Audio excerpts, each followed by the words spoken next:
Greetings and salutations, everybody, and welcome to this very special movie review editorial for AMC Movie Talk, where we're here to talk about Wolverine. We just got out of seeing the film, and we are now going to talk about it. Now, let me give you this warning before you watch this video, okay? We are going to talk about this movie as if you, our dearest friends, were just sitting in that theater with us. In other words, there are going to be spoilers, okay? So I'm just giving you that warning right now.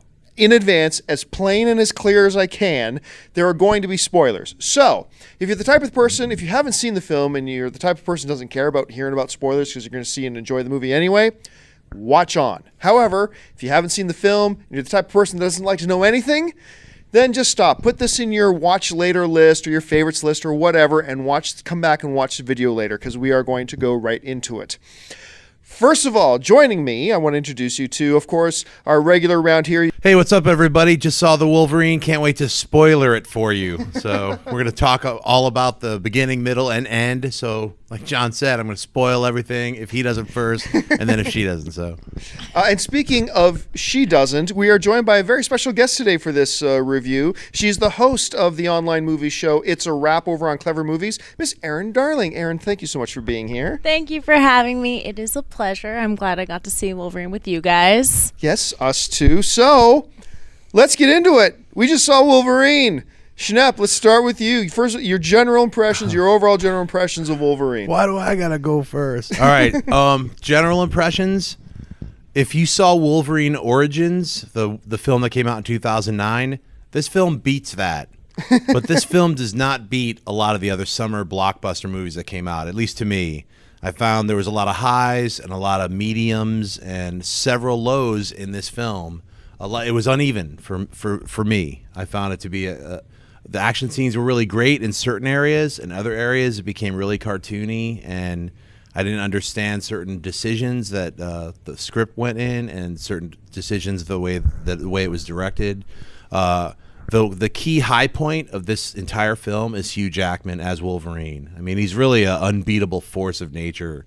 He's so great that he overcomes certain problems that I was starting to lull out, to be honest, like somewhere in the middle. And just because of his acting ability, he drew me back in. So I can't give it like 100%, like an A. I'm like somewhere like B- right now. I'm still thinking about it because we just saw it, but that's my general like right off the bat feelings. Especially when something like the very ending, like the little like teaser trailer, is almost more exciting than the ending of the actual movie. There's a problem, I think. So overall, though, I think you'll enjoy it.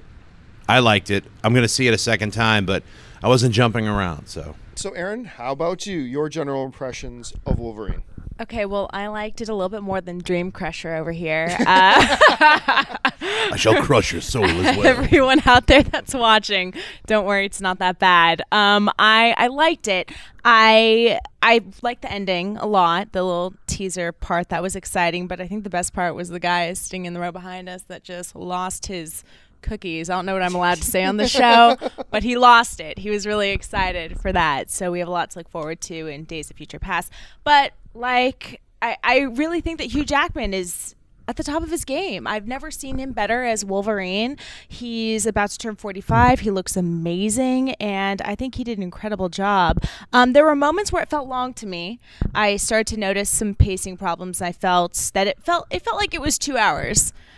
And right. When you're watching a movie, you want to be totally in it, especially when it's exciting as seeing the Wolverine. But yeah, it definitely did better than Origins, in my opinion. And I like the fact that we didn't see that much of the Bone Claw, because I'm not a fan of the Bone Claw. Oh, if I had a nickel for every time I heard that. So, I'm kind of different on this from both of you guys. I think I probably liked it a little bit more than both of you.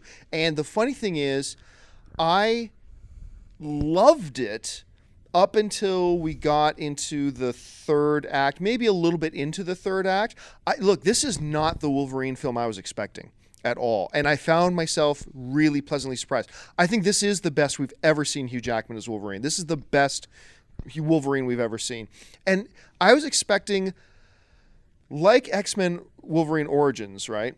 I was expecting a kind of mindless action, fun, just hopefully better than Origins was. But what we got instead was really a character movie.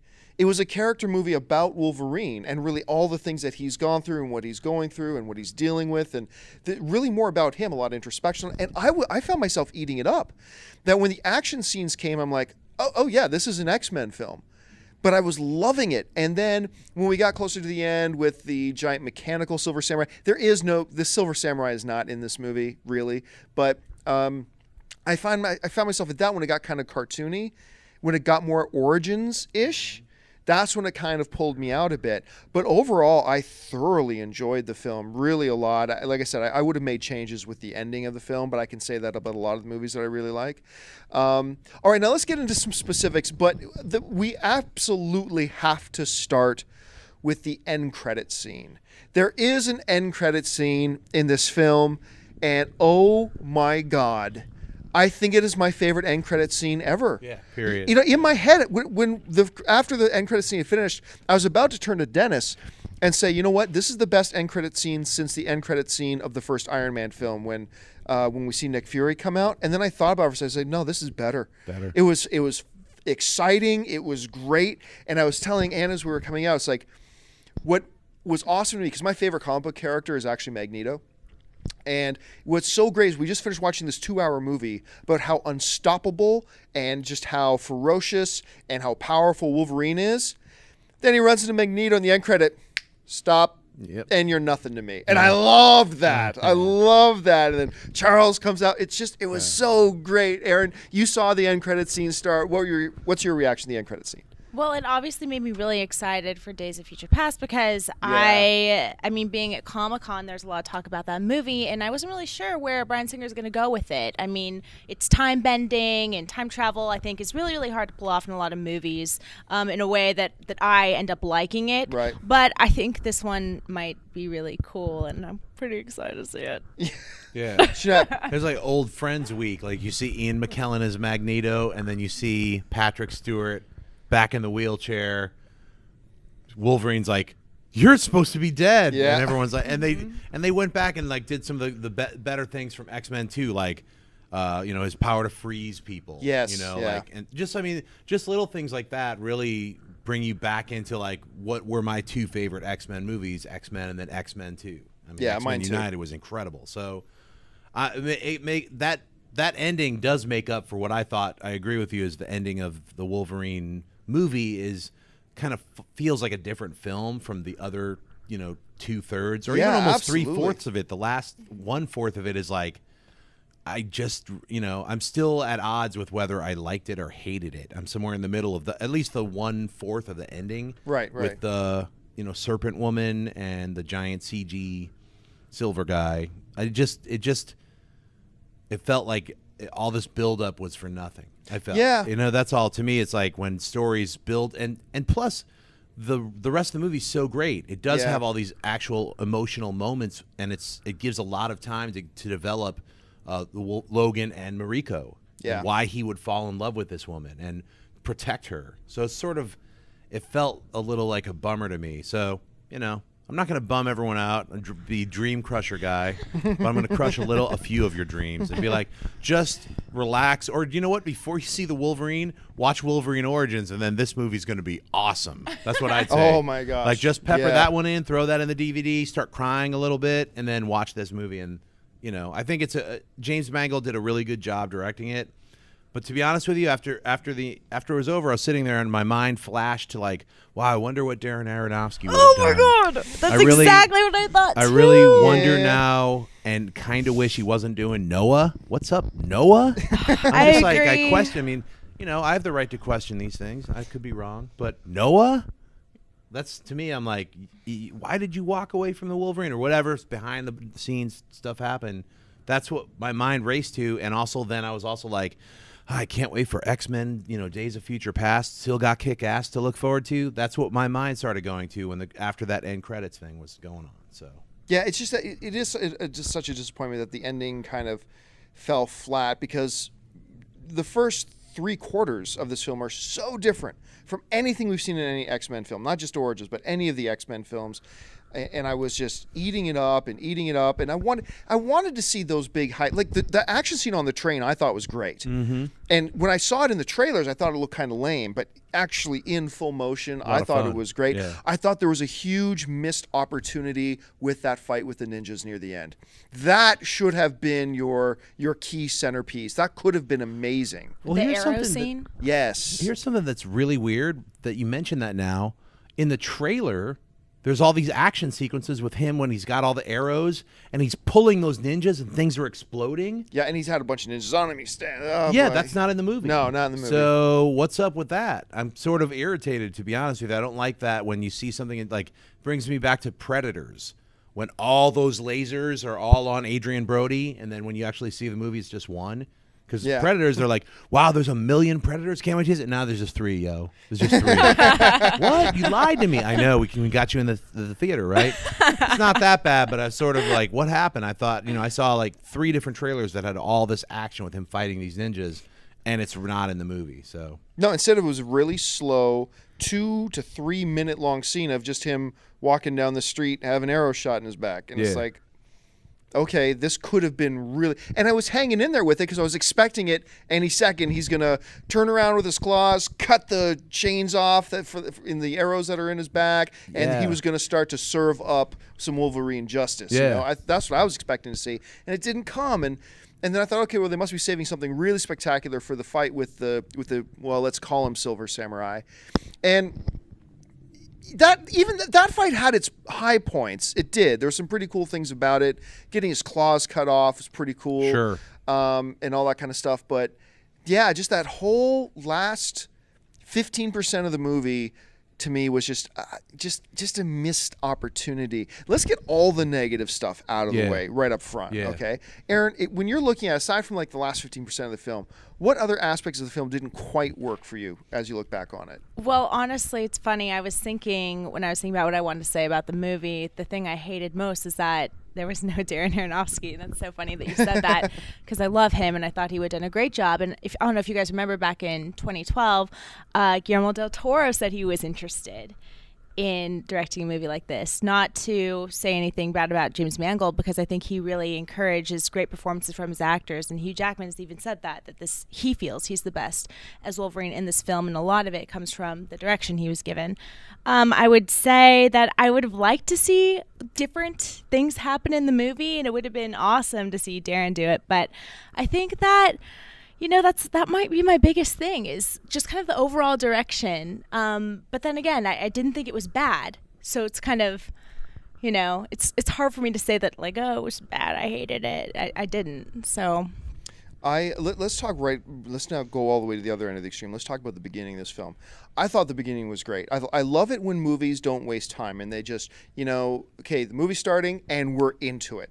And, it starts with that spreading scape of Japan and the planes coming and stuff like that. Even the Japanese officers, committing ritualistic suicide and all that kind of stuff. And the bomb going off looked amazing. Incredible. Like that. Horrific. Yeah, really did. Because we're so used to seeing big bombs or nuclear bombs going off in movies. And yeah.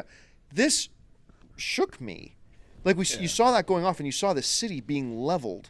And it's like, I actually felt an emotional reaction to that. Well, because it actually happened. It's like a lot of these other things like Godzilla or Pacific Rim. It's like people are like smashing through buildings. Like, that's fake. Well, actually, hundreds of thousands of people died, and then radiation poisoning. So all those things are all real. So then you see that, and obviously Wolverine isn't real, but it's like, if it did he's happen, real. He is. Oh, he's real. I guess he is real, I guess. But, no, I agree with you. The setup, and it's fun to see all that stuff happen and like the ramifications, of him. Yeah.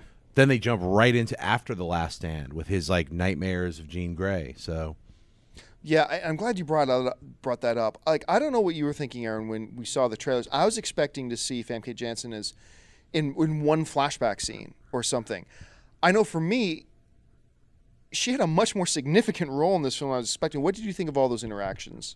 I mean, it was interesting to see the flashbacks and the whole dream part of the movie, but I kind of had a feeling that we were going to see more of her than just a little cameo, because when I've talked to her, actually asked her about that on the red carpet, she did kind of mention that her character is kind of haunting him, so I was kind of expecting to see a lot of her in the film. I don't know how necessary it was, though, to keep seeing her over and over again. See, I thought it was interesting, though. I thought it was necessary because his interactions with Jean, to me at any rate, throughout the film, kind of showed us his mental progression of where he went from complete hopelessness at the beginning to working things out about where he is. And then by the end, finally saying, no, that's not what I want anymore. My big goal right now isn't just to die and to move on and to join you. Now I have refound my reason to live. And that's so key. And I thought that she served as that. Because he couldn't have that conversation, with either of the Japanese girls. He couldn't have that conversation with, there's really nobody else in the movie for him to talk to. For him to have those exchanges, it had to be with Jean in those dream sequences. And I like the way, okay, and am I crazy to think that those dream sequences foreshadow the return of Phoenix or Jean Grey in X-Men Days of Future Past? It felt that way to me. I mean, honestly, I felt the same way. Like when I saw the trailers, I was like, oh, she's going to be in it for like one scene. I didn't think that she was going to weave through the entire movie and kind of help him almost let go in a certain sense. But it did feel like, that, the whole gang's back together, in a certain sense. Did he kill her once, things, who knows what's going to happen in Days of Future Past. So it does open that door to a certain degree, Was anybody worried that he was going to die? The Wolverine was going to die at the end, and then it was going to be like, oh no, Days of Future Past, now he's coming back to life again. Honestly, I remember thinking this partway through the film. I remember thinking, if I didn't already know he was in Days of Future Past, I think right now I would suspect he was going to die at the end. Yeah. But the fact that we knew he's coming back, and it's not just in the past, he's also in the future, so we know that he's not going to die. And that's all okay, I guess. Let me ask you guys about this, and everyone will start with you. One of the big elements, obviously, in the film is the relationship between Mariko, is that how you pronounce it? Mariko. And Logan. Did it work for you? If so, how did it work, or how did it not? No. They had no chemistry. I didn't believe it for a second. I wasn't into that relationship. I understand. They did a good job of developing it, where you can kind of see why, I guess, he would care about protecting her. But at the same time, I just didn't feel that there was any passion there. It was like, oh, and then you, cut to waking up the next day, with someone, like my brother, like, hey, this is awkward. You know what I mean? This is awkward. That's how it felt watching it. What about you, Schnepp? Did it work for you? I'm not going to be a dream crusher like this woman over here. You know what? It was like half and half. It was like some creamer, in your coffee. I honestly, when they were in the Love Hotel on Mars, that was great. I was into that. I was like, yo, we're on. It's on. They're sharing emotions, and then it's like, he was protecting her, just out of being protective, and then it switched. Yeah. And then, we're talking spoilers, guys. So the ending, when he's just getting on a plane, I'm like, what's up? I felt like it just went cold really quickly, and I didn't really understand that. It felt too curt. Like, hey, man, we did it. I know your dad was a jerk and some kind of robot creature sucking off you, breaking your claws, and that's all horrible. And then he fell to, you got a cool Arnold Schwarzenegger line in there, a zinger. And now you're on a plane with the redhead? I just didn't, it felt weird to me. That's how Logan rolls. I know, right? So like, maybe I'll come back in a couple years. Yeah. What was the name of the three rooms? There was the nurse's station, Mars. Dungeon. Okay, that's Dungeon. right. It was Dungeon. This was funny. Right. Because the girl is listening. Okay, there's the Dungeon, the nurse's office, or exploration on Mars. And Dennis is who you can't see right now. He's just sitting beside me, and all he's doing is going, oh, exploration of Mars. Yep. And then they open the door, and they're on Mars, and Dennis is like, yeah. We did the same thing. Yeah, did really? So we're like, got to go with Mars. Do Mars. Saw the door with the planets. Mars. I got to tell you, the relationship did not work for me at all. Didn't work for me at all. And ironically enough, I find in most comic book movies, they don't usually work for me. There's an exception made with Tony Stark and Pepper. That's always worked for me no matter what. And I even like the Andrew Garfield, Emma Stone relationship a bit. I found it more tolerable, but tolerable from me in a comic book movie is high praise when talking about a relationship. And this one didn't work. I liked how he acted towards her. I did. I love his interaction with her and how he acted towards her and what she represented for him. Kind of an emotional lifeline back to life sort of thing. And I got all that, and that worked for me. What didn't work was chemistry. I felt no chemistry. I felt no heat. But all of a sudden, he is deeply in love with her. So much he is willing to die and kill and do everything to get her back, and then suddenly willing to get on the plane again. Because why? Wait a second. You just professed your love to me. Why are you leaving? Because I'm a soldier. Okay. Can you be a soldier here? Can that work possibly? I mean, so I didn't really... That whole part just... But like I said, 90% of comic book movies, that never works for me. So I think it was kind of doomed to fail for me as a whole. All right, so let's bring this back around then. Let's talk about the action in the film, because there are several big action set pieces. We got, obviously, although it's not fighting action, we had the action right at the beginning of the film with the bomb and the rescue and all that kind of stuff. We had the train. We had at the funeral. They had the ninjas in the street. We already covered that one. But just talk overall, Aaron, let's start with you, with the scope of what did you think of the action in the film? Well, first of all, I am a huge Japanophile. Tokyo's my favorite cities. I loved seeing all that. I love ninjas. So it was pretty cool to see all that happen in the whole the funeral scene. But the train, I'm a sucker for a good train scene, and especially everything with like the claws and the knife, and that was exciting and really fun for me to watch. Yeah, especially did you guys actually see the footage of that Spain train derailment that happened? Oh yeah, that's right. I just saw that this morning. It was terrible, and watching that today, it just kind of hit close to home. It was like, wow. Yeah, I didn't even think about that. Honestly, the funeral scene for me was great, but the first half of it though was almost soured because Mangold fell into the incompetent trap of super close up, super shaky, super fast editing.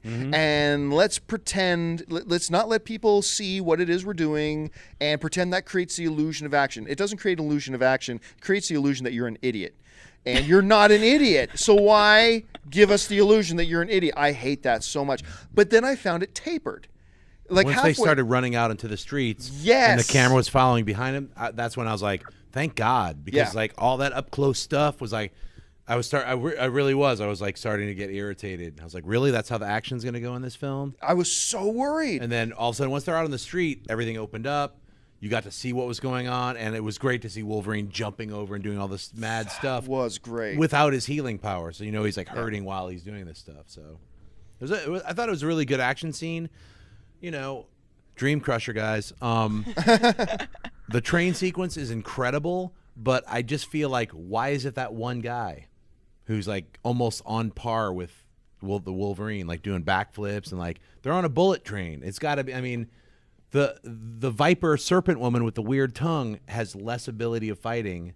Silver Samurai has less ability of fighting than some human dude with a little skippy knife. That scene was more exhilarating, and it's just like, and then he gets boo, like a little pee at the end, but that was great. Yeah, he deserved it. I was like, finally, But you know what I'm saying? You know why I forgave that? Because I was noticing this, like, wow, is this guy going to turn out to be a mutant, or he's going to? Then in my head, a switch went off, and I forgave it because I realized, oh yeah, that's right. He's been shot a couple of times. He's not healing. He is slowed down considerably, so the fight looks a little bit more even, and they're kind of going toe to toe. Plus, I mean, they're in an environment that kind of levels the playing field when you're on top of a 300-mile-an-hour train. So somehow, some way, that switch went off in my head of, okay, I accept that, and then I was just kind of able to appreciate it.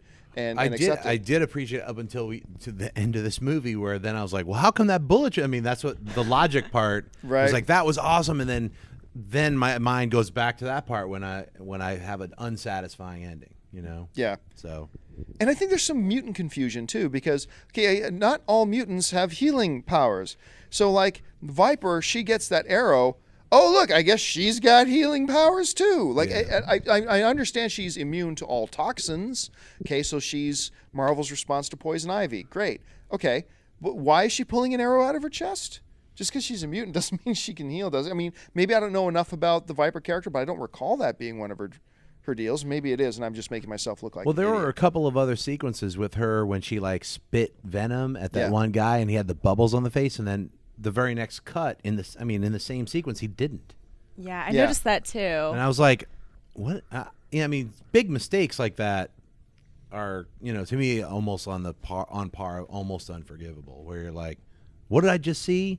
I mean, if you're going to see the movie, you're going to see this, and it's kind of a giant mistake, you know? But does the venom attack always mean death? Does it always result in Well, death? no, I just mean like he had a scar, then she spit venom on him, and his face is bubbling, and literally it's gone. The next edit, Yeah. Right. it wasn't on his face at all, and I was like, does he have healing powers? That's what I was like, I guess he's got healing powers. So, But he speaking doesn't. of venom, no, it's like it's just magic reaction. It just goes away quick. Yeah. Just goes away quick. Speaking of which, I like the fact very, very much that essentially, aside from the redhead who could see into the future, which was a very, very minor power played up in Right. the scope of the movie, obviously seeing into the future is not a minor power, but there was really only one other mutant in the film. And unlike X-Men Origins Wolverine, where you just throw thousands of mutants, everybody's a mutant, and so why not just call this X-Men? Right. You know, call this X-Men 4, because you got all these guys. They went the completely opposite direction. Wolverine isolated, alone, as a mutant in the world, and then you just had one of it. And I like that. But really, by the end of the movie, I'm thinking Viper didn't need to be there. You needed a brilliant geneticist who could somehow figure out a way to suppress Logan's healing power. You needed that, but that doesn't require mutation power to do that. And really, at the end, she wasn't much of a fighter. At the end, she was just kind of there. Okay, she peeled off her skin. That was a very cool visual effect, I gotta say. Yeah, but what's with the goofy green costume? I mean, Yeah, I know. things Yeah, that the don't poison fit in the ivy movie. costume. Things that just don't fit in the movie. It's like I kind of like- liked the costume. I thought it was hot. yeah. I'm not gonna look. I'm not gonna say the costume wasn't hot, but I'm gonna say It was didn't- hot. It didn't fit in this film, so I just felt it was like it was a different movie. It was like it did feel like Gavin Hood took over. It was like the ending of X-Men Origins with like Deadpool jumping around. He's got his mouth sewn up. Things that you hate. Certain I things hate like that. that. Like that really, honestly, that's what I started to get a flashback of with her like serpent tongue. A hot, sexy, goofy green outfit, but in a movie where no one else has that in the entire movie, and it's established to be set in the real world, and now we're in a mad scientist And in Japan. lab. Yeah, In a so- lab. in a lab. So I don't know. I mean, There's Surrounded some by- hot chemists out there. Some very Don't you hot forget chemists, it. okay. and she had time to change into 3 different weird green, super hot, sexy outfits. Because I was watching, I was like, "Hey, that's slightly different. She's got different pants." Oh, the next one, weirder corset, also different pants. Last one, weird stripy It's like cuts she where was you can see her hosting the butt and Oscars. stuff. It's yeah, like she was, every yeah. time she came back on screen, she was wearing Yeah. some. I don't know if you RuPaul noticed, gown. I'm in a slightly different, extra skimpy, super sexy outfit. And yes, I noticed it, but it also like threw me out of the movie. I'm like, is this cosplay? Are we at Comic-Con? It was kind of Comic-Con-y, It's not realistic. So All right, so let's then sum up our overall feelings. Aaron, sum up your overall feelings of the film. What did you, generally speaking, what worked and didn't, and then give it a score out of 10. Oh, wow. Okay. So I really did like this movie. It's not my favorite movie I've seen this year, but at the same time, I thought that it was pretty well done. And Hugh Jackman is so entertaining. He's so fun to watch, and I love watching him as the Wolverine in this film. There were things about it that I didn't love. Again, I thought it lasted a little bit too long. Well, at least long. I should not notice the length Right. of this film. And I think overall I would give it 7 out of 10. All right, Schnapp, what about you? honestly, I mean, even like talking it out, I like liking it less. So, I mean, like I would give it a C, which would be like a 6, but because of Hugh Jackman and his amazing ability to make every scene work, just his face as Wolverine is awesome. So, Yeah.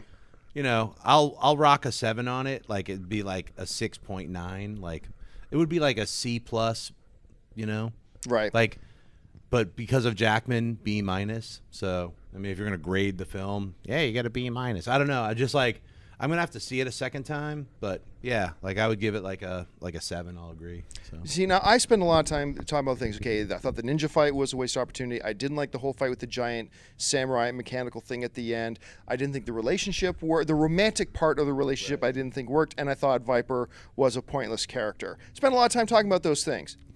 But honestly, I can't overemphasize how this is the best Wolverine we've ever seen. The character Wolverine. Yeah. This is the best he's ever been. We see more of his personality. And I gotta say, that entire ninja fight scene near the end, not a total waste, because that one shot was priceless. When the guy, the head of the ninja clan, thinking that Wolverine can't heal anymore, sticks him and haha, I got you, sees him heal, and that whole look of, oh crap, covers. That was such a well done shot. And like I said, this is a more character-driven than any X-Men film we've seen up to this point. And I think moving forward, even if Days of Future Past isn't as character-driven, getting all this stuff that we got out of Wolverine in this film is going to make that Wolverine that much richer when we see him later on. The last 15% I had a problem with, but the first 85% of this film I really ate up. I thought it was witty in places when it wanted to be witty. I thought it was dead serious. I thought it gave us a lot of character introspection with the lead character himself. And I love the sense of isolation that we got with Wolverine. Wolverine was a man who was alone in the world. And I think, I'm not going to say I loved the film, but I'm going to say I really liked it. I'm going to see it a couple more times. And I know Dennis and I are probably just going to run in the theater just to watch the end credit scene again a whole bunch of times. Right. Because I'm telling you, that end credit scene, setting up, it's just great on its own and setting up Days of Future Past. I'm going to give this film an 8. I'm going to give this film an 8. I didn't like it as much as Pacific Rim, not quite as much Pacific. I certainly didn't like it as much as Man of Steel, but I thoroughly enjoyed it. And, you know, it is a shame about those weaknesses that are there. That knocks a couple points off for me, but I'm still going to say I'm going to give it an 8. All right, guys, that will do it for us. Listen, the most important part of these videos is certainly not what we have to say about Wolverine. We want to know what you have to think about it. Agree or disagree, it's all good. That's the best part about being a film fan. So jump on down to the comment section below and leave your thoughts on any or all the points that we covered here today, or maybe remind us of some of the points that we failed to cover. That's pretty important, too. So I want to thank, first of all, our very special guest joining us from It's a Wrap over on Clever Movies, Miss Erin Darling. Erin, thanks for being here. Thank you so much for having me. It was so much fun. The one and the only Mr. John Schnepp. John, thanks a lot. Dream Crusher. Come on, guys, don't be hating on it. Just see the movie. Just see it. That should be your new Twitter handle. Right. Dream Crusher 65. Yeah, Dream Crusher 666. Come at me. And my name's John Campy for AMC Movie News. We'll see you on AMC Movie Talk tomorrow, and until then, bye-bye.